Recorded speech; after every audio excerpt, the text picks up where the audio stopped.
The following is a paid advertisement for Strategies for Success, brought to you by ITV.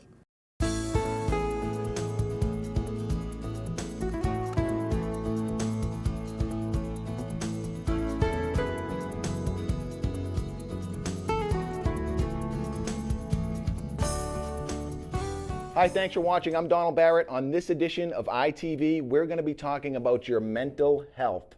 My next guest is a well-known authority on the science of human potential. He's the author of several best-selling books such as See You at the Top, Over the Top, and Raising Positive Kids in a Negative World. He's traveled over 5 million miles delivering powerful, life-changing information and is considered America's #1 success coach. Let's welcome Zig Ziglar. Zig, thanks for being on the show. Don, it's a thrill and a delight to be here. You've been teaching people about success for over 50 years. You're now teaching the grandchildren of the grandparents you taught 50 years ago. Someone told me the other day they thought you were retired. They had not been listening then, Don, because what I said was I was refired. I'm not going to ease up, let up, shut up, or give up until I'm taken up. As a matter of fact, I'm just getting warmed up. You've built a whole career out of teaching people what they don't teach people in schools. Absolutely. Can you explain that? Well, you know, formal education, I emphasize, is very important. You got to know how to read and think and do some research and all. But generally speaking, in formal education, they do not teach you how to set and reach goals. They don't teach you how to get up when you've been knocked down. They don't teach you how to build winning relationships. They don't teach you how to handle disaster and disappointments and defeats.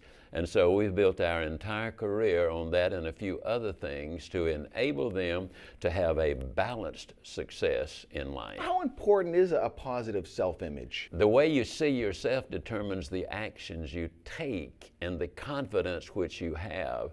Dr. Joyce Brothers many years ago said that you cannot consistently perform in a manner which is inconsistent with the way you see yourself. Personal example, if I may. As a youngster, I was small for my age. I got in a lot of fights, most of them which I started. I did not realize it until later, but I was angry for what I don't really know.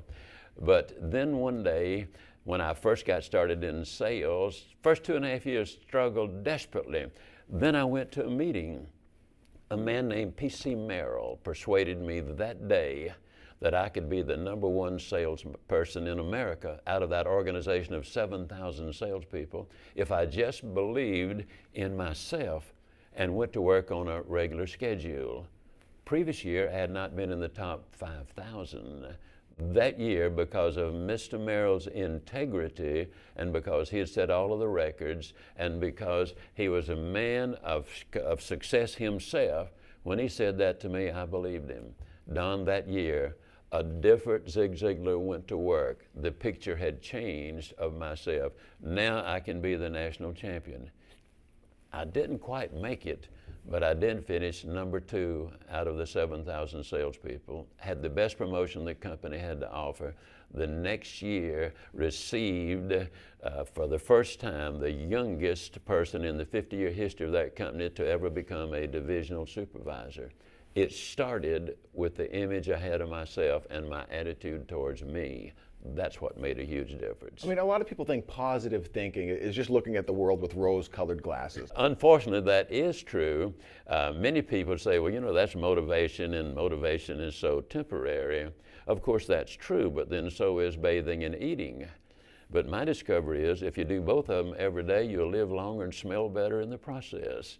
The thing that got you motivated today, repeat the process tomorrow, because motivation gets you going, but habit gets you there. Make motivation a habit and you'll have more fun on the trip and go higher and faster in the process. Can people stay positive during times of if they're going through a divorce or if someone in their family got diagnosed with some disease? Is it reasonable to stay positive during times like that? Of course, it's a little harder to stay positive, but you know, when we get real, when we look at the facts, then it's easier to take some positive action and have a right attitude. For example, when they understand that you don't drown by falling in water, you only drown if you stay there. You don't fail by getting knocked down, you only fail if you stay there. We can make a choice. We can either choose to have a pity party, which a lot of people do, Problem with pity parties is very few people come, and those who do generally don't bring presents. Or you can develop a plan of action to do something about it. All of us on occasion have those 9/11s, but here's the good news. The good news is you can't climb a smooth mountain. There's got to be some nooks and crevices that you've got to put that foot down in and go forward to it. And we need to remember that the God of the mountaintop is also the God of the valley. And the food you grow in the valley is what you're going to eat in the mountaintop. So I have never, and I'll bet you never have met anybody who started here and went all the way to the top without some disasters along the way. It's in those disasters that we learn to grow and develop our skills to go ahead. As a sales trainer, I frequently said, remember, it's the toughest that become our best teachers. How does somebody get started, though? I mean, most people are working 40 hours a week. You know, they work all day, they come home, they sleep, they wake up and go to work again. Most people are stuck in a rut, and they think they're going to stay there. Unfortunately, too many people have been conditioned to believe that. The people who end up in prison have been repeatedly told by their fathers and mothers, one of these days you're going to end up in jail. How negative can you get? When we understand that, yes, we are in control, there is something that we can do specifically today. And perhaps the most amazing thing is when we understand that although earthquakes and hurricanes get all the publicity, termites do more damage than both of them put together. And they take such little bitty bites, but there's so many of them. Now, what's the message? You can make huge radical growth in minute steps. Example, my executive assistant is named Laurie Majors. She's been with me 27 years. She's by far the best one I have ever had. She finished the 10th grade. But several years ago, we evaluated our key personnel. She checked it out at slightly above the master's degree level. What happened is very simple. On her way to work every day, she's in Automobile University listening to CDs that inspire, encourage, and direct her. On the way home, she does exactly the same thing. She reads good books. She goes to great seminars. She's on the grow. She didn't move from 10th grade to master's degree level 1 week, 1 month, or even 1 year, but step by step by step. And the exciting thing, each step you make, your confidence grows, and you get more enthusiastic and more motivated and decide that, yes, you can take another step and then another and another. There is hope for everyone. I'll guarantee you that with the right input, if they will just change their mental diet, what are you feeding your mind? Are you feeding it garbage? You'll be negative. If you feed the good, the clean, the pure, the powerful, the positive, it will shift your thinking, and it'll do it dramatically. Well, a lot of people, I go around the country, you look in people's eyes, and there's something missing, right. something not there. There's no passion. No dream. No dream. What they really need is a big frying pan.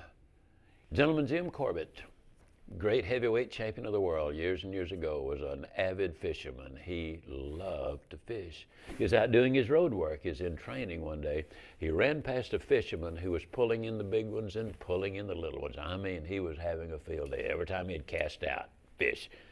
But Corbett noticed something. He was keeping the little ones and throwing the big ones back. He ran over to me and he said, "Man, I'm a fisherman. I love to fish.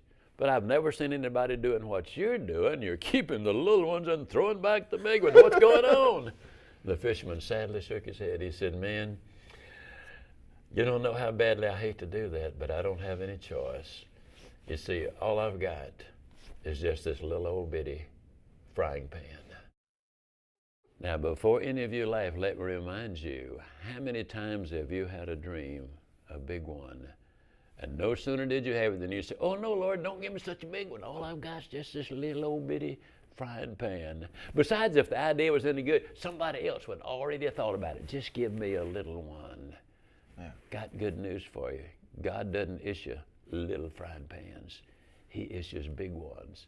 In America, we don't sell little frying pans. We offer big ones.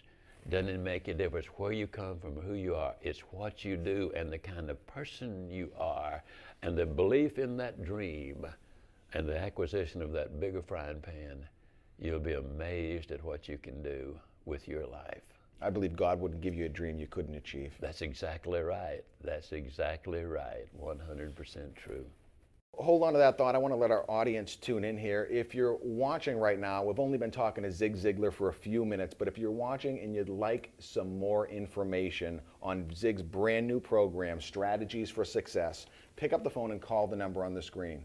As always in ITV, we worked out a special arrangement with our guest, so when you do call, mention ITV and you will receive a substantial savings off the regular price of Strategies for Success. If you want to do more, be more, or have more, I believe this is information that you cannot live without. Give us a call. You know, success is different for everybody. You wrote 2 best-selling books, See You at the Top and Over the Top. Right. What is the top? I consider the top when you really get to the bottom. And by that I simply mean you can get to the top only if you are really building on a solid foundation of character. And there's a lot of reasons for that. What's character? Character means that you do everything with integrity, that everything is not relative. I like to use the example, with integrity, you do the right thing. That means there's no guilt. With integrity, you have nothing to fear because you have nothing to hide. Now think about it for a moment. With fear and guilt taken off your back, that really reduces stress dramatically as well. Emerson made the observation that if you would lift me up, you must be on higher ground. It's a step to the top. He also said ability without honor has no value. Everything done with integrity is a way to go. Everything is not relative. I'm always amused and amazed at people who say, well, you know, everything is relative. And even those who say it don't believe it. In every audience, I always ask the question, how many of you would hire an accountant or a treasurer who admitted that he or she was just relatively honest? Right, you'd never. Never had a hand go up. Did you know that those people at Enron and WorldCom and those other dot-com companies that cost our stock market $5 trillion in value, and the average American family is $60,000 according to the Associated Press? Those people were all relatively honest. I mean, they relatively honest. They didn't lie about everything, you know, just the things that caused them to go bankrupt and all. And think of the disasters they caused in so many families. I travel a lot, as you know. That beautiful wife of mine, all of these 58 years, not one time have ever come home and have her look at me and say, now tell me the truth, honey. Honey, were you relatively faithful to me while you were gone? Some things are right, some things are wrong. Some things are black and some things are white. When you build that life on character, you will have more friends, more peace of mind, you'll move up faster. Simple example, in the business world, you make the first contract agreement because they either need you, like you, or you're a good salesperson. You'll make the second one because you delivered what you sold on the first one. You make lifetime customers when you consistently perform above their expectations. That reduces an awful lot of stress. Don, the thing I'm probably the most grateful for in my career is the fact that I have not had to solicit a speaking engagement since 1972. My telephone just rings because the people have come to know that I will be prepared when I get there, and I will be there ready to go. I'll get a good night's sleep. I will have prepared very carefully to make the presentation. I call a speaking engagement client and talk with them at length before I go. What do you expect from me? What do you want me to do? Will this fit right here? Will this and this and this and this? And I get a series of examples and things that I believe would fit what their needs are. And the bottom line is they're able to invite anybody they wish to the session. And in addition to that, they know they can invite their 10-year-old children there because they'll never hear anything sexist or racist or of any profane word coming out of my mouth. You see, I just happen to have a wonderful vocabulary. I can speak for weeks without using anything suggestive or profane. I have never yet. A lot of good humor, though. Oh, we have. Oh, I tell them, you know, I'm like a cross-eyed discus thrower. I don't send the records, but I do keep the crowd alert. people out there are living, so many people out there are living without hope. What would you say to someone that has no hope, whether it's their health, whether it's their career, whether it's their finances? Well, let me emphasize, psychiatrist Alfred Adler says that hope is the foundational quality of all change. If there's no hope, there's no action, and you're right on that. The youngster who doesn't think he has a chance of passing won't study. Why waste my time? The salesperson with no hope of making a sale won't make the call. I mean, why bother? You know, the couple with no hope of saving the marriage won't even go to counseling. Why bother? But when hope is born, action always follows. So one of the things that I believe is an integral part of everything I do is to give people hope by giving them direction. And I never make a promise without giving a plan to fulfill that promise. And so I start on the growth scale because our discovery is very simple. Every time there's a step in growth, then their excitement goes up. And when that hope begins to take form, that's when the action really does follow. And that action, they decide they're going to do more and more and more. Encouragement is the fuel on which hope runs. I've read an average of 3 hours a day for over 30 years. I'm a constant student. People often ask that red-headed wife of mine, does he ever have a down day? She'll smile and say, well, his down days are higher than most people's up days. The question should better be asked, or would be more properly asked, how could he ever have a down day? Because I'll guarantee you will never see me that I'm not preparing a presentation to encourage other people. I'm reading valuable information. I almost never get in my automobile without a CD that I'm listening to that has information I need to have. I don't just sit there to get there. I utilize that time. I was a visiting scholar at the University of Southern California for 2 years, and while there, they were doing some research and discovered that if you live in a metropolitan area and drive 12,000 miles a year, in 3 years' time you can acquire the equivalent of 2 years of college education in your automobile. Where most people are just listening to rock music or the news, which is negative. That's right. And I utilize my time. For example, if I have a luncheon appointment at 12 o'clock, I'm going to be there, but the other person might not be. I always carry something to read. I'm not going to sit there and fret, where are they? Why don't they get here? I'm going to be learning something while I'm waiting. I'm a time miser. I have so many things I love to do and want to do and enjoy doing. I just don't like to waste time. I'm a big football fan, but I never go to football games because it takes 5 hours to go to an NFL game. That's a long time. Get there, 3-hour game, get home, 5 hours.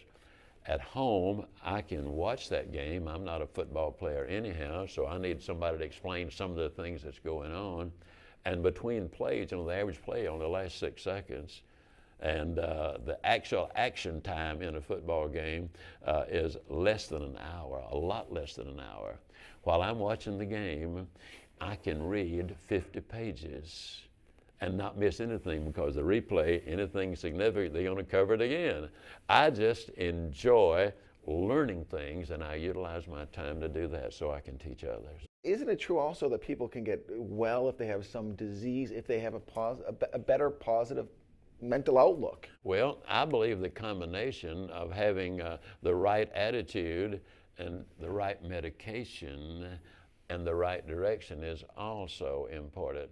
If someone gets diagnosed with like cancer or some terminal disease, it's devastating, and a lot of people go into a depression. Yes, they do, and that is understandable and most unfortunate. Bill Bright, whose name you might know, recently died. He's probably the greatest Christian since the first century. And the last 24 months of his life, he was suffering from pulmonary fibrosis. He was on oxygen 24 hours a day. He said those were the 2 most productive years of his life. He wrote 15 books, among other things. and they're the greatest books you'll ever want to read. His attitude and his faith and his strength grew in adversity. Zig, hold on to that thought. If you're watching right now and you'd like some more information on Zig Ziglar or on his new breakthrough program, Strategies for Success, pick up the phone and call the number on the screen. This is a great place for anybody out there to get started having a healthy, positive attitude. If you'd like more information, pick up the phone, give us a call. As always on ITV, we've worked out a special arrangement with our guests, so when you do call, mention ITV, and you will receive a substantial discount off the regular price of the program. So give us a call. Can people make more money if they have a positive attitude? Well, the bottom line on that is how many negative people make very many sales? And what makes the difference between being negative and being positive? Their thinking is what makes the difference, because their thinking determines their actions. For example, some time ago, I saw a little thing that it said stressed. And I looked at it now, you know, a lot of people are all stressed out today. Everybody's stressed That's out right. today. Who's not? That's exactly right. But you look at the word stressed and spell it the other way, and it's desserts. So how do you change? That's a literal truth. Yeah. How do you change stress to desserts? Well, what I'm going to get at is very simple.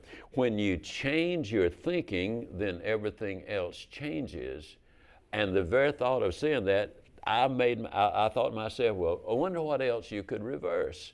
I know a lot of times children come in from the playground, you know, or at home, somebody says about them, well, you're just a loser, or you're ugly, or I hate you, or you're a nerd. So I got the idea of the stressed and desserts. I said, I wonder how many things we could turn around with an acrostic. For example, somebody tells your child he's ugly. Well, you can say to the child, the acrostic for that means you're an unusually good-looking youngster. But That's a good way to turn it around. That's right, yeah. Absolutely. Take the acrostic, and when you start thinking along those lines, it's amazing how much differently you see it. Take the word hate. That simply means you have a helpful attitude towards everyone. I mean, that's the acrostic, yeah. I've got over 200 acrostics made from negative. 200? Over 200, that's exactly right. Take the word loser. That means you're loving others sincerely, enthusiastically, and responsibly. Yeah, but you're a nerd, all right? Now what that means is I am a noble example, really desired. It's amazing what that does to your thinking. Let me give you an example out of the business world.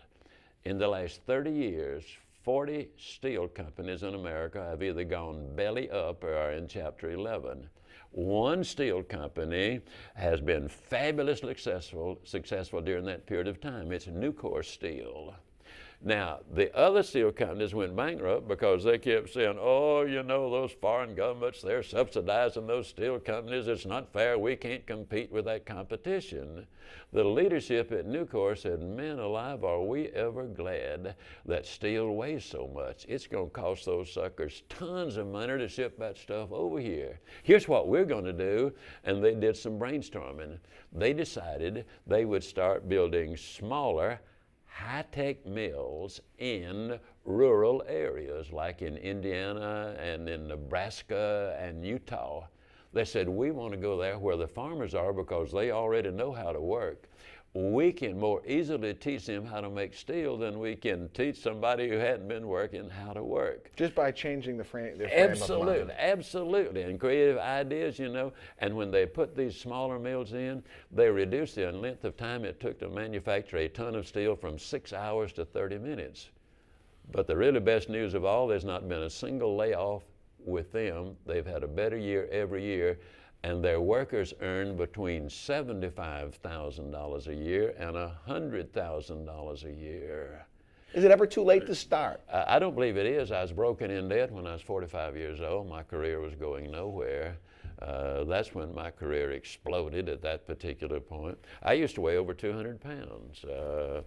Way over 200 pounds by choice. By choice. Yeah, I say by choice because I've never accidentally eaten anything. And when I choose to eat too much, I've chosen to weigh too much. I tried every diet known to man. Tried the 30-day diet and lost a month.